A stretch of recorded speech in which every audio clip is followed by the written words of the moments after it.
What's going on, Jam Fam? Welcome back to the Gaming Station. Today we got a new podcast going. We got Paulo Gonclaves on. Did I say it right? Yeah, mate, you said it perfectly. Nice. All right. Like I said before, I gave Paulo a shout out a few weeks ago because he made me this really good overlay, the BB one that's going to be on most of my videos from now on. How you doing today, Paulo? I'm doing great, mate. How are you doing? I'm awesome. I just finished my stream. It went really well, and now we're doing this podcast, which I've been excited to do for a couple weeks now. Yeah, same. I've been very excited for this moment. I appreciate it, man, because you came up to me. I don't remember whose podcast you saw first, but you gave me the overlay, and then you were like, "Can we do a podcast?" And I was like, "Yes, let's do it." All right. So I was actually watching Eddie Go's podcast because he's a great friend of mine. Helped me a lot with my channel, and yeah. Eddie's awesome, and I really enjoyed the podcast we did with him. Mine and his went like a half hour or so. It was a lot of fun, and we talked about some good stuff, especially for like the YouTube content creation side of things. Yeah, he's a very wise man, I must say. Andy's funny. Andy's funny. He's a good guy to talk to. True. So, how long have you been doing YouTube for? So I started this channel on, I believe it was the 24th or the 28th of December of 2018. And before this, I've already had three other channels. I started in 2017. I was mainly doing Clash of Clans videos, and I was doing like stop motion with my Ninja Turtle figures. That's awesome. It's like animations. I didn't have a screen recorder because my phone wasn't that recent, so it didn't have any screen recorder. So I was mainly doing screenshots of me playing Clash of Clans, and it was good times, very good times. 2017. 2017. So that's like almost 3 years, and then 2 years on this channel specifically. Yeah. How long would it take you to make a stop motion video? That's really interesting. I've never heard anyone actually make those. So at that time the quality wasn't that great, so it wouldn't take me more than about an hour. But I believe if I did it now, it would probably take me a lot longer because I think that my quality has evolved over these years, and I'm really proud of myself for that. Yeah, that's really cool, man. It's like that's something that's like really hard to do, like the stop motion things. So you gotta pay attention to like every single detail of when you're making them. You know what I mean? Yeah, that's true. And I didn't have a tripod or anything at the time. Yeah. And it was very difficult. Very difficult. So, why did you start your YouTube channels? So back in 2017, I had this friend of mine at school that he would do stop motions as well. And I was very intrigued and I was very interested in what he was doing. So I asked him, how do I set up a channel, or how do I do any of this? He gave me the steps and I followed them, and it just led me to actually start one. And ever since I started making videos, I've loved them, and that's why I'm here today. Yeah. I started just because I kind of wanted to just like build like a community around something, and like video games is something everybody can align with. You know what I mean? So that's why I wanted to start, because like I don't know, I just wanted to meet new people. Like I always use these podcasts as a great example because I talk to people that I would never talk to if I didn't have this YouTube channel. Like you're a perfect example. You're over UK, right? Yeah, I'm at the UK. Yes. So there's like other than video games, there's no way I would talk to a lot of these people like you. So it's really cool. Yeah, I perfectly understand. Yep. Yeah. I met a lot of new friends through gaming and the community. Right. And that's my goal really, is just to build a nice community of people that like engage with each other on more or less a daily basis. Yeah. Why'd you start playing Brawl Stars? Oh, that's a good question. So I was casually playing my favorite game at the time, Clash of Clans. When I received a notification that a new Supercell game is about to be released, and at first I wasn't very interested at the game, and then a random decoration of Spike appears in Clash of Clans, and I was like, okay, this must be important. I have to try the game. So I downloaded it, and it changed my life. It changed my life. Yeah, it's such a good game to play, man. It can be so addicting at times, you know. True. But I rage so much sometimes. Oh. Randoms. I hear you, man. I watched your rank 25 Mortis video, and when at the end you were like, "I hate you, randoms. You're the worst." That cracked me up. Bro, it took me 2 weeks to get him to rank 25. It was such a pain. I'm finding out that rank 25 is not easy at all because this is going to come out after my video on Tuesday. This is going to come out on Friday. But I tried to get my BB to rank 25, and I had a team. My power play team. Me, my friend AR, and my friend No Wi-Fi. We tried to get her to rank 25, and we couldn't break 700. And we played for, I'm going to guess, about 5 hours in total, on and off camera. And it stressed me out. Jesus. Dude, it's horrible. We could not break 700.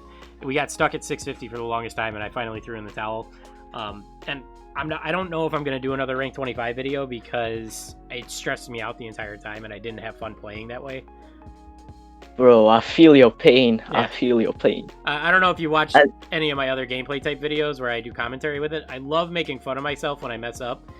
And when I started doing this rank 25 push, like I'm so critical about like all my misplays and stuff. I don't want to mess up, and I beat myself up about it, and it stresses me out, and it's just not the way I want to play the game. You know what I mean?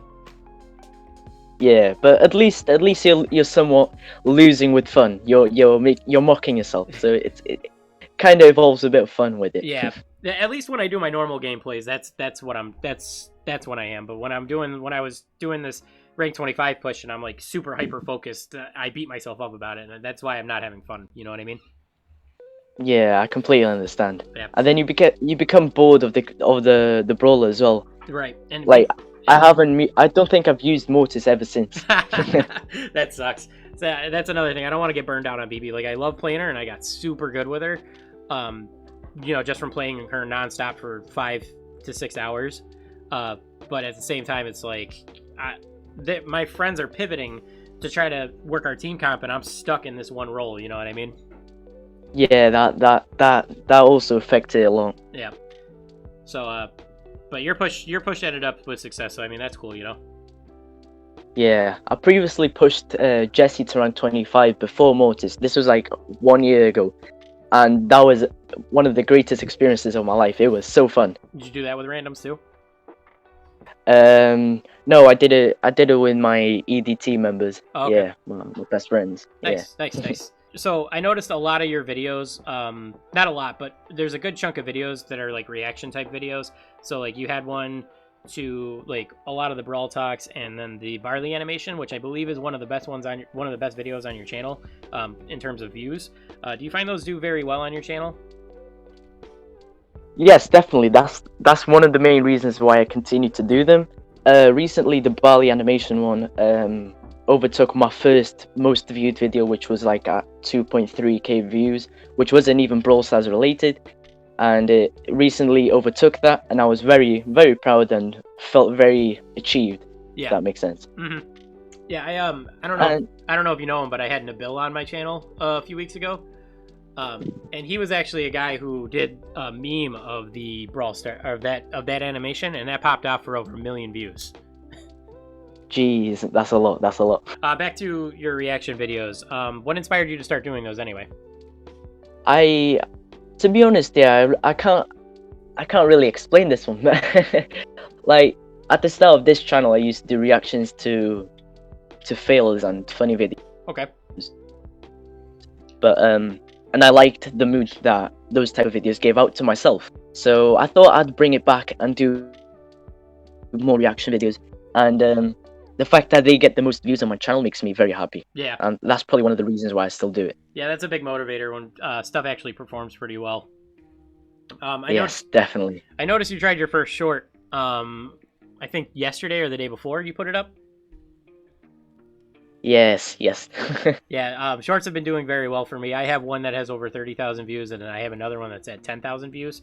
I think that shorts are a great thing for small content creators like you and myself to get more discovered.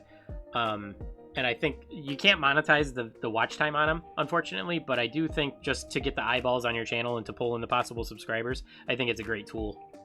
Yeah, I'll definitely be doing more of them if they do end up blowing up in some way.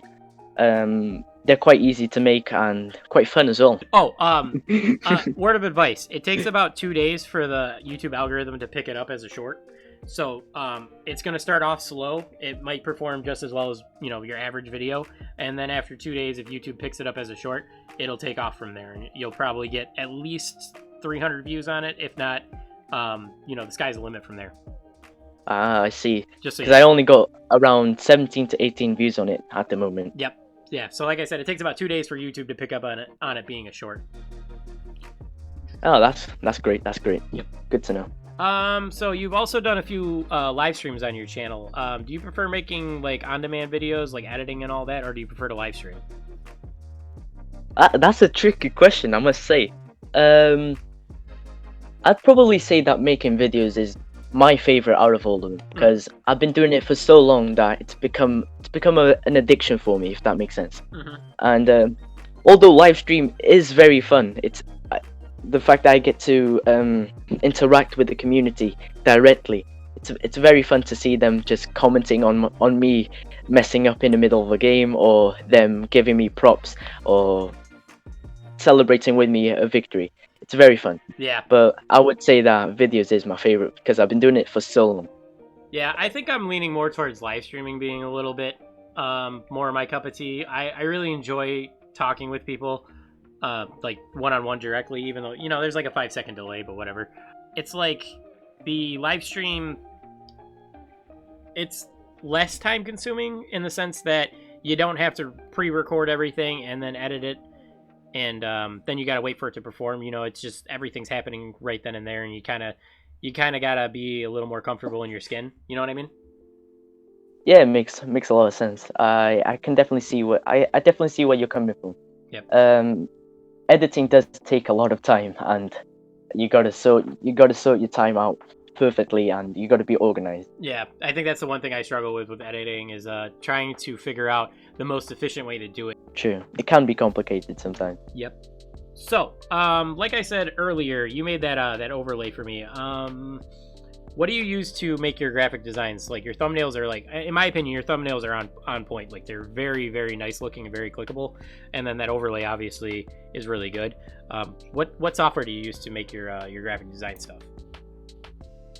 So I've always been a very cheap person. I don't think I've ever spent a single penny on YouTube, and all I use is the mobile phone that my mum gave me. Oh, that's cool. And literally since 2017, I've been doing everything on my phone, editing, everything.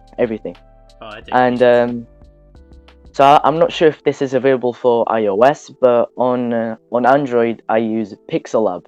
It's the app I've been using since 2017 to make my thumbnails, and I have no complaints. It's an amazing app. You can almost do anything with it, and it's a very fun and easy app to use. I've also made a couple of tutorials on how to use it and to make your own Brawl Stars thumbnails using it. You can find it in my channel.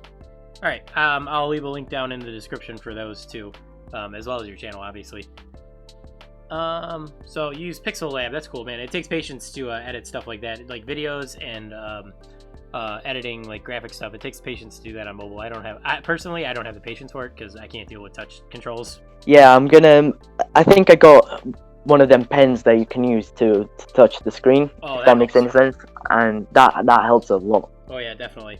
So like when you're looking at people's thumbnails and stuff, what is something that you look at to determine whether like they're really good at thumbnails or areas that they could use work in? Like what's things that indicate to you that it's a good thumbnail? Do you want to hear the positives or the negatives first? Let's go over the positives first, then we'll talk about negatives. Okay. So when I look at thumbnails, I love to see the creativity. I love to see that they are unique, they're eye-catchy, and the colors are beautiful for your eyes to look at. Mm-hmm. It intrigues me, and it makes me want to click on the video and see what your content is going to bring to me. And I see many good thumbnails out here in the community. Many people got a very good talent, I must say, and I think if they would carry on with their career of making thumbnails, they could they could potentially make a lot of money out of it in the future. Yeah, I'm not one of those people. I'm very open about struggling with my thumbnail creation. I've kind of just gotten into one particular style, and then I just use that because my click-through rates are probably around 5 to 7% on those, so I'm okay with that. Oh, I don't even know what my click rate is. Yeah, I don't know. It's just one of those weird little metrics that I pay attention to because apparently it's important. I don't know for sure though. It makes sense why it would be important though. Yeah. What do you think about?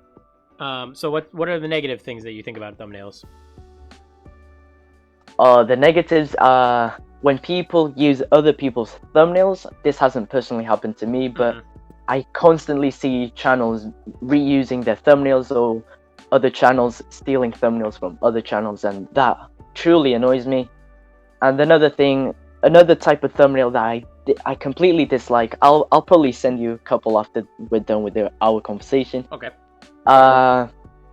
When you use a 3D render of a brawler, and then just add a normal showdown background, add a bit of random effects, and it looks disgusting. It annoys me so much, and every time I see them, I try to comment and say, hey, you should improve this and that, because it doesn't look good, it doesn't look appealing to the eyes, and it really annoys me. I'm gonna send you one of my thumbnails and see what you say. Because like I said, I've fallen into a certain style of thumbnails personally, and what you're describing is almost kind of like what I do. I don't get annoyed at the person. I get annoyed at the thumbnail specifically because I generally don't like the style. I get what you're saying. So this is kind of like what I do. Sometimes I'll add text to it. Oh yeah, I like those ones. Yeah, they're simple. Has a nice style to it. But yeah, one thing I would recommend with that thumbnail would be, do you know the Brawl Stars background that you got, the blue one? Yeah. I'd say you put that bit more behind the gene so that it gives out a bit more of so that the gene stands out a bit more. Okay. If that makes sense. All right. So, next question. Do you have any tips for what people should do to learn how to make better thumbnails, better overlays, stuff like that? Because, like I said, I'm the type of person who needs a little bit of help when it comes to this type of stuff. As you saw with my old overlay, as opposed to like what you gave me. Yeah. So what I recommend is, like, if you go on social media, on YouTube or on Instagram, you can find several tutorials, several people that will do or teach you how to make the thumbnails. So, but if you don't like to interact with other type of people and wanting other or help from other people, you can always learn by yourself. So that's mainly how I learned how to do them. I got a few tips and tricks from other people here and there, but most of it was all me. Okay. If you put the time, the effort, and the dedication into it, I can guarantee you it will improve over time. It won't improve instantly, that I can tell you that for sure. But if you make a few changes here and there, after a couple of months, after a couple of years, maybe, your thumbnail quality will look extremely better. So just basically look up some tips, try to find a tutorial or something like that, and then just try to apply those to whatever your preferred style is. Yes, but never copy what the person on the video does. Always add your style, your flair to it. Right. Make it look yours and make it look unique. Basically try to personalize it just a little bit. Yes, obviously. Gotcha. All right. So that's all of the bulk of the questions there. My last one is, what are your plans and goals for your YouTube channel coming up in the near and far future? So the plans for my YouTube channel obviously is to continue making videos, making content for the community. Mm-hmm. As I said recently, it's a passion of mine. I don't think I'll ever give up and ever stop, because I want to get to the point where I get monetized. I want to get to the point where I start making money for the things I like to do. And but if the YouTube doesn't work out, obviously I want to be a graphic designer, make logos, make overlays, make thumbnails, make banners, make all of them for other people and they pay me to do it. That's the career I want to follow, as well as being a YouTuber. Yeah, that's the nice thing about doing this, is that you're also developing skills that you can use on other things. Not just necessarily YouTube, but you can always, freelance and work for other YouTubers, making their overlays, making their thumbnails. You can even, get into editing for them too. So that's I could, yeah. That's a great way to keep your options open. So yeah, that's gonna wrap it up here. Everyone should go check out Paulo's channel. Drop him a sub if you haven't already, because I know I gave him a shout out once already. And comment down below what you enjoyed about this video, and I will catch you guys in the next one. Peace.